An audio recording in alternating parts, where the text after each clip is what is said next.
কখনো ব্যক্তিগত বা কখনো সিনেমার কারণে প্রায় খবরের শিরোনামে থাকেন বলিউড ভাইজান খ্যাত অভিনেতা সালমান খান।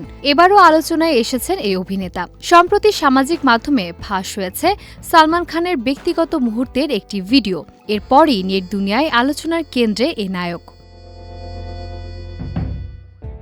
লাগাতার প্রাণনাশের হুমকির মুখে কঠোর নিরাপত্তা বলয়ে থাকেন বলিউড ভাইজান সালমান খান। তবে বারবার সেই সুরক্ষা ব্যবস্থাকেই প্রশ্নবিদ্ধ করছেন তার ঘনিষ্ঠ মহলের কেউ।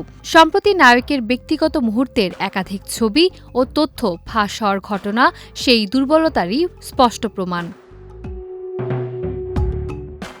বিভিন্ন সামাজিক যোগাযোগ মাধ্যমে ভাইরাল হওয়া সালমানের ভিডিওটি একটি নৈশভোজের, যেখানে বন্ধুদের নিয়ে সালমানকে রাতের খাবার খেতে দেখা যাচ্ছে।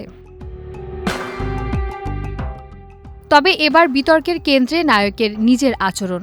ভাইরাল সেই ভিডিওতে দেখা যাচ্ছে খাবার টেবিলে বসে সালমান খান চোখ খুলে রাখতে পারছেন না, বারবার টেবিলের ওপর ঢলে পড়ছেন। এই দৃশ্য দেখে নেটিজেনদের একাংশ দাবি করছেন ওই রাতের ডিনারে তিনি মদ্যপ অবস্থায় ছিলেন।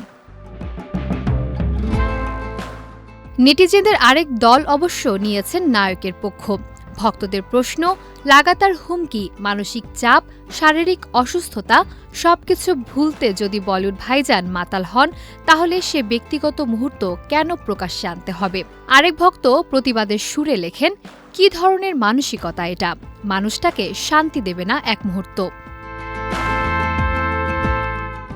কিছুদিন আগেও সালমান খানের একটি ব্যক্তিগত ভিডিও ফাঁস হয়েছিল। সেবার নায়ক ক্ষোভ প্রকাশ করলে ছবি শিকারীরা তার কাছে ক্ষমা চেয়ে নেন। তবে এবারের ভাইরাল ভিডিও নিয়ে এখন পর্যন্ত কোনো প্রতিক্রিয়া জানাননি বলিউড ভাইজান সালমান খান।